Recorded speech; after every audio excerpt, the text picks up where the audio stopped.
మాజీ ఎమ్మెల్యే కూన శ్రీశైలం గౌడ్ అసంతృప్తి వ్యక్తం చేస్తున్నారు. మల్కాజ్గిరి పార్లమెంటు సీటుని ఆయన ఆశిస్తున్నట్టు తెలుస్తోంది.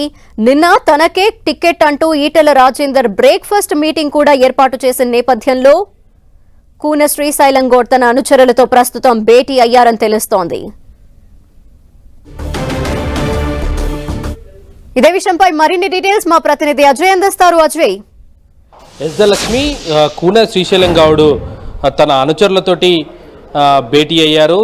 నిన్న ఏదైతే ఈటెల రాజేందర్ బ్రేక్ఫాస్ట్ మీటింగ్ ఏర్పాటు చేసిన విషయం తెలిసిందే. ఇది రాష్ట్ర బీజేపీలో అదేవిధంగా ముఖ్యంగా మల్కాజ్గిరి నుండి టికెట్ ఆశిస్తున్న నేతల్లో కొంత కలకలం సృష్టించిన విషయం కూడా తెలిసిందే. అయితే తనకే టికెట్ వస్తుందని మల్కాజ్గిరి టికెట్ తనదే అంటూ నిన్న బ్రేక్ఫాస్ట్ మీటింగ్ ఏదైతే ఏర్పాటు చేశారో అది కాస్త కొంత పార్టీ ఇంటర్నల్గా కలకలం సృష్టించింది. అక్కడ నుండి టికెట్ ఆశిస్తున్న నేతలంతా కూడా అసంతృప్తి అసహనం వ్యక్తం చేస్తున్న విషయం కూడా తెలిసిందే. ఇందులో భాగంగానే కూన శ్రీశైలం గౌడ్ తన అనుచరులతోటి కొద్దిసేపు క్రితమే సమావేశమయ్యారు.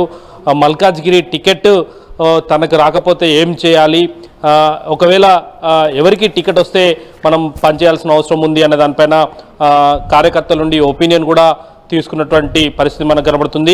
ముఖ్యంగా ఈటెల రాజేందర్కు ఏ బేసిస్ మీద మల్కాజ్గిరి టికెట్ కేటాయిస్తున్నారంటూ కూడా కొంత క్వశ్చన్ చేస్తున్నటువంటి సందర్భం కనబడుతుంది. ఎందుకంటే ఇక్కడ గత కొంతకాలంగా పార్టీలో పనిచేసుకుంటున్నారు. ముఖ్యంగా కూన శ్రీశైలం గౌడ్ కుత్బుల్లాపూర్ నుండి పోటీ చేయడం జరిగింది. 7 నియోజకవర్గాల పరిధిలోని నేతలంతా కూడా ఇటు సామారంగారెడ్డి కూడా మల్కాజ్గిరి టికెట్ ఆశిస్తున్నాడు. ఆయన ఎల్బీ నగర్ నుండి పోటీ చేయడం జరిగింది. ఇట్లా అనేక మంది ఇటు ఏదైతే మురళీధర్ రావు, అదేవిధంగా మల్క కొమరయ్య, హరీష్ రెడ్డి, ఇట్లా అనేక మంది నేతలు టికెట్ ఆశిస్తున్నటువంటి పరిస్థితి మనకు కనబడుతుంది. అక్కడ పనిచేసుకుంటున్నటువంటి పరిస్థితి వీరికి ఎవరికి కాకుండా మల్కాజ్గిరి టికెట్ బయట వారికి ఎలా ఇస్తారంటూ కూడా కొంత మాట్లాడుతున్నటువంటి పరిస్థితి మనం చూసుకోవచ్చు. Right Ajay, thank you.